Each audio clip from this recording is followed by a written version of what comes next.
accomplis ta promesse dans ma vie. Accomplis-la. Oh oui, accomplis ta promesse dans ma vie. Accomplis-la. Seigneur, accomplis ta promesse dans ma vie. Accomplis-la. Seigneur, accomplis-la. Oh, mon roi, accomplis-la. Seigneur, accomplis-la. Papa, accomplis-la. Bonjour à toutes, j'espère que vous allez bien.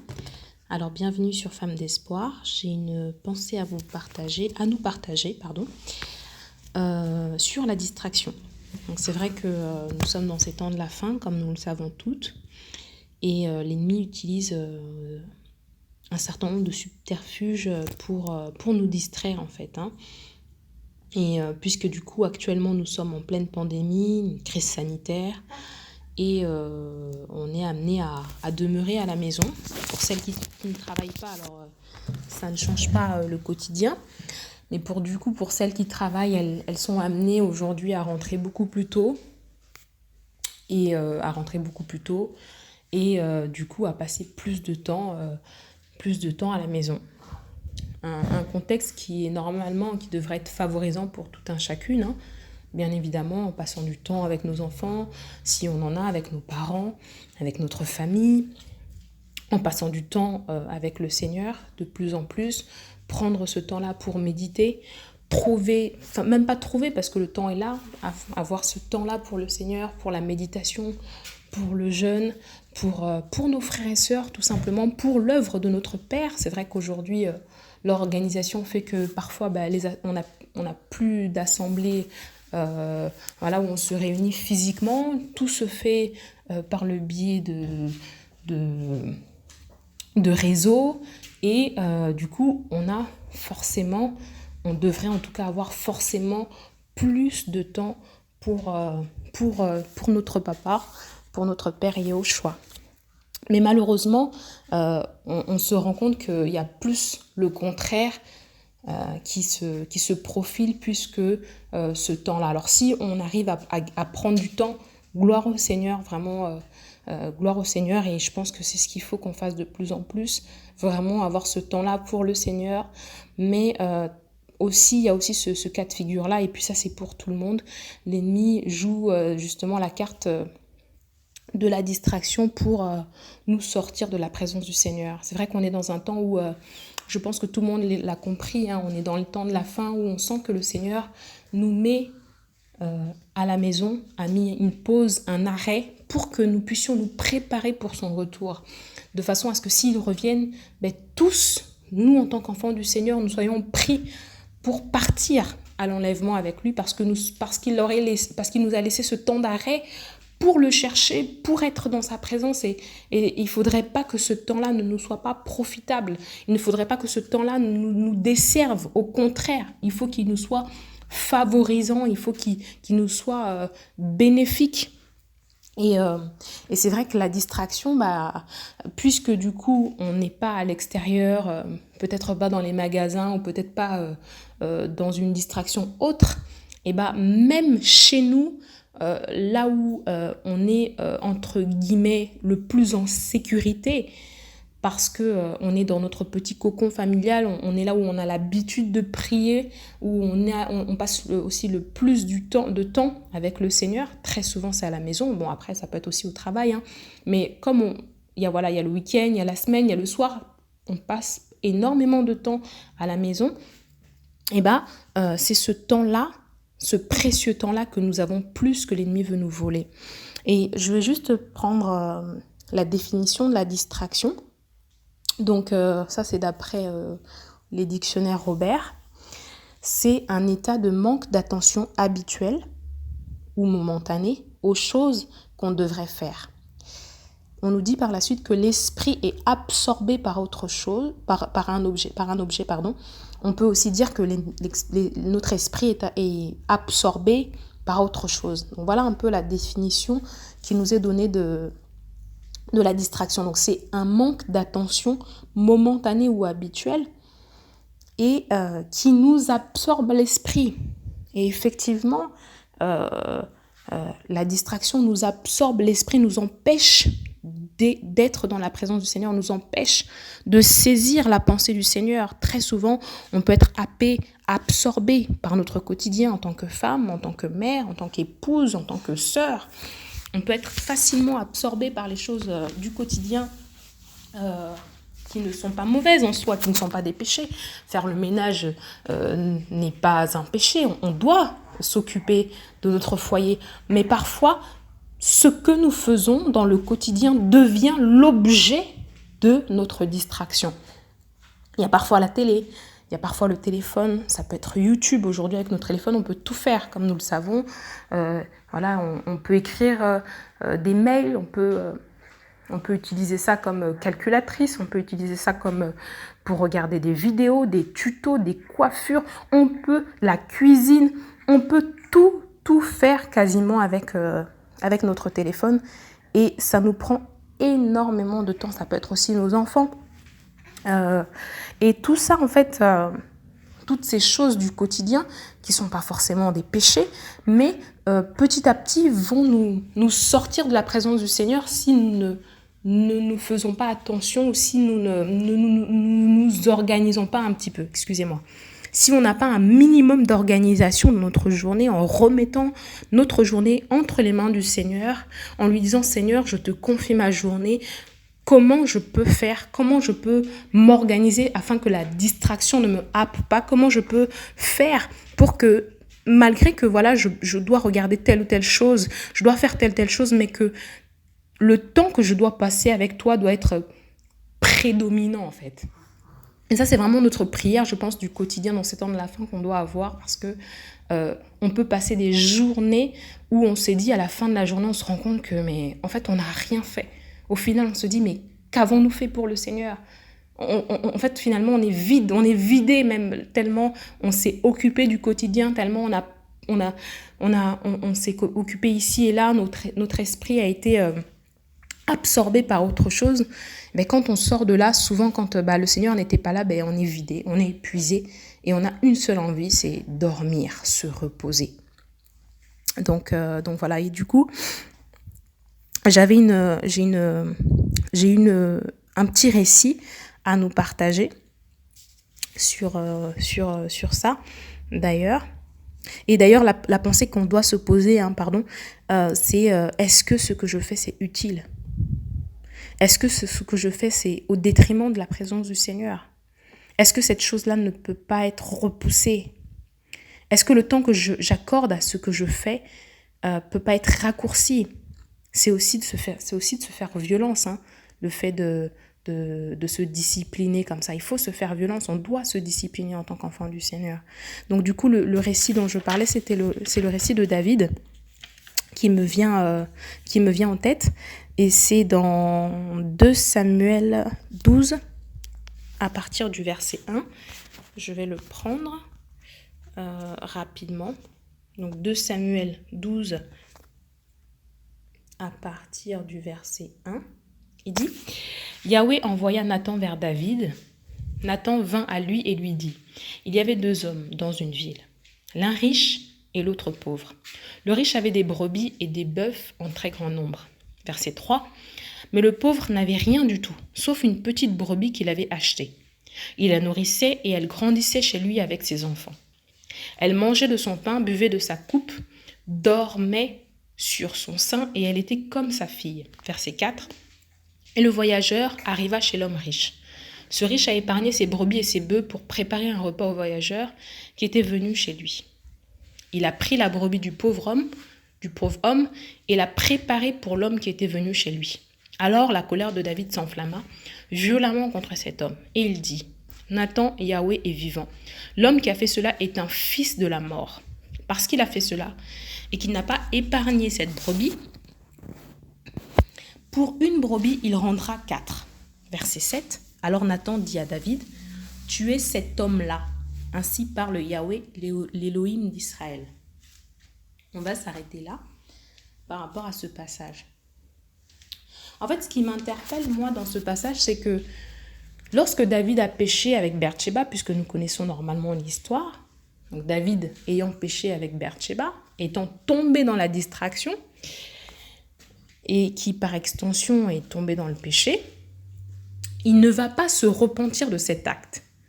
David va vivre comme ça, va être comme ça jusqu'au moment où Nathan, le prophète, va venir et va lui raconter un récit qui parle de lui. Et ensuite, au verset 13, donc un peu plus bas, il dit « Alors David dit à Nathan, j'ai péché contre Yahweh. » Et Nathan dit à David, « Yahweh passe par-dessus ton péché, tu ne mourras pas. » En fait, David ne va pas se rendre compte qu'on parlait de lui. Il va son esprit va être comme détaché finalement du péché qu'il avait commis. Et en fait, la distraction, c'est vraiment ça en fait. Ça veut dire que lorsqu'on est dans la distraction, qu'on est dans autre chose que ce que nous devrions faire, en fait, on ne se rend pas compte de notre état. Et parfois, on est obligé de pointer le doigt dessus, nous dire, voilà, là, tu es dans la distraction. Là, tu perds ton temps. Là, voilà ce qui s'est passé. Et voilà tel acte qui a poussé au péché, par exemple.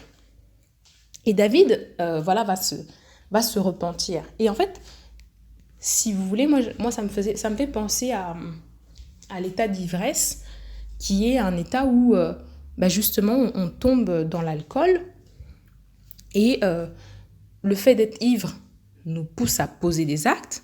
On ne s'en rend pas compte. Et ensuite, c'est que lorsqu'on se réveille de cette ivresse qu'on se rend compte qu'on a posé tel ou tel acte. Et en fait, par la distraction, je me rends compte que c'est exactement le même procédé.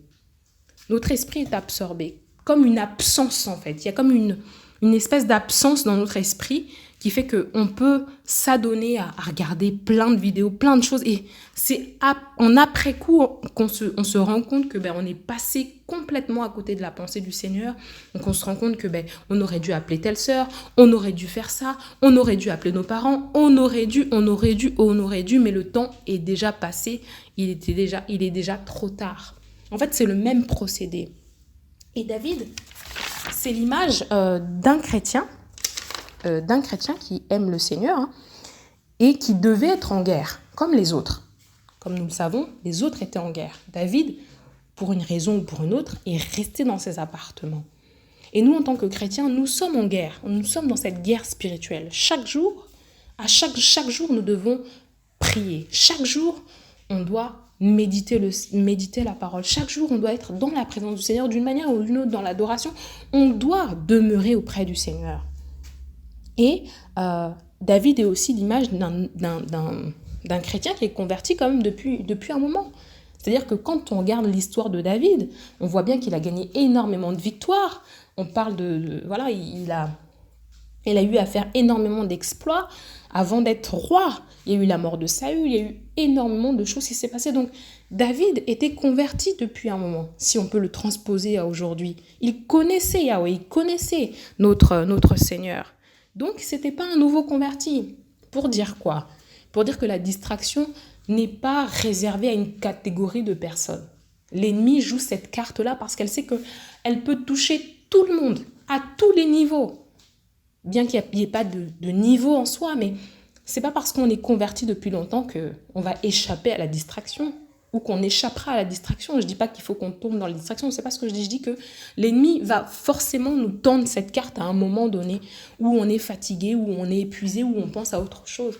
L'ennemi joue cette carte dans ces temps de la fin parce qu'il sait que on est dans ce temps-là où chacun est normalement chez lui, chacun est censé prier et en fait, il veut absolument nous faire sortir. Je pense que ça nous est aussi arrivé où des fois, on peut prier, mais on a du mal à entrer dans la présence du Seigneur.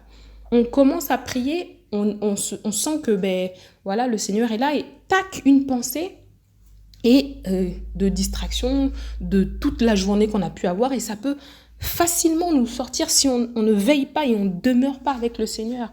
On peut facilement sortir de la présence du Seigneur. En fait, c'est comme un manque de lucidité que ça nous donne. En fait, on peut sortir facilement. Donc, il nous faut de la discipline, il nous faut de la rigueur, il nous faut nous dire que on va sacrifier certaines choses au profit de la prière pour ne pas tomber dans la distraction. Parce que des fois, on se dit « je vais faire telle chose juste 10 minutes » et puis au final, on se rend compte que cette chose, n'a pas duré 10 minutes, mais n'a duré 1 heure, 2 heures, nous a pris du temps, nous a comme volé. Et là, l'ennemi est content. Et à contrario, le contraire de la distraction, c'est, on peut dire que c'est la sensibilité, la lucidité, le fait d'être sobre.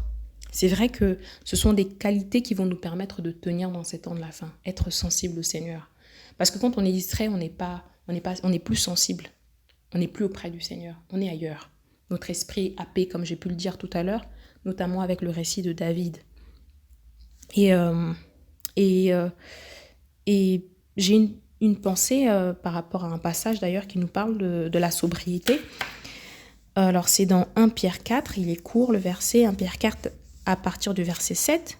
Donc c'est l'apôtre Paul qui parle et qui dit « Or, la fin de toute chose est proche. Soyez donc modérés et sobres pour la prière. » Alors là, l'apôtre Paul nous parle des temps de la fin, nous dit que dans ces temps de la fin, nous devons être modérés et sobres.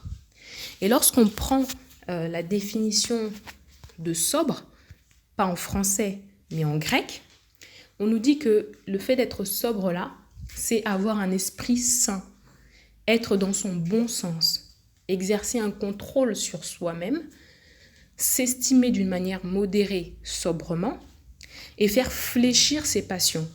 Ça veut dire que dans ces temps de la fin, nous devons faire fléchir nos passions. Et le fait de fléchir ses passions, c'est juste dans la présence du Seigneur qu'on peut être amené à faire cela. Il nous faut aussi de la volonté, c'est-à-dire qu'on décide, on se dit, là, je refuse d'aller de faire telle chose, mais je vais d'abord prier et après je ferai cela. Et souvent, on se rend compte que c'est dans la prière que le Seigneur nous donne des directives et c'est dans la prière que le Seigneur nous dit, telle chose, ne le fais pas pour le moment, fais-le à un autre moment. Et on a besoin de cette lucidité de tous les jours, cette sobriété de tous les jours pour éviter justement les pièges de l'ennemi. Parce que toute la journée, si je peux me permettre, très souvent on a une très très grosse charge mentale. Alors je ne sais pas si c'est le bon mot, mais on va avoir une grosse charge mentale parce qu'on va effectuer énormément de choses. Donc si nous restons dans cette charge mentale, la distraction va continuer, va perdurer jusqu'à la fin de la journée. Et pour couper cela, il nous faut être avec le Seigneur. Sinon, facilement, on va être amené à sortir du chemin. Disons que la distraction, c'est la première porte qui se présente à nous pour que l'ennemi nous manipule et ensuite qu'on sorte. N'oublions pas que nous sommes des femmes et qu'on a une sensibilité plus que celle des hommes. C'est-à-dire que facilement, en fait, on peut passer de avoir des désirs d'aller faire des courses, aller faire ceci, aller faire cela. En fait, on peut avoir énormément d'envie, de pensées, de choses. C'est comme ça que le Seigneur nous a créé. Et ça a ses qualités, mais ça aussi, à un moment donné, si c'est pas bien géré, si on ne veille pas, forcément, ça peut nous desservir.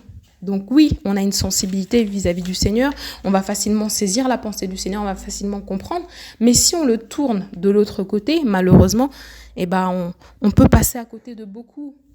Il y a tellement de choses à faire pour le Seigneur. Le Seigneur nous met à la maison, on est censé être à la brèche. Le Seigneur fait de nous aussi des sentinelles pour beaucoup dans nos familles, dans nos foyers.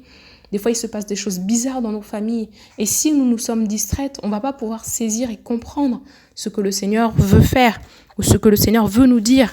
La distraction va nous emmener à comme un espèce d'endormissement et va nous empêcher d'être réveillés dans notre esprit.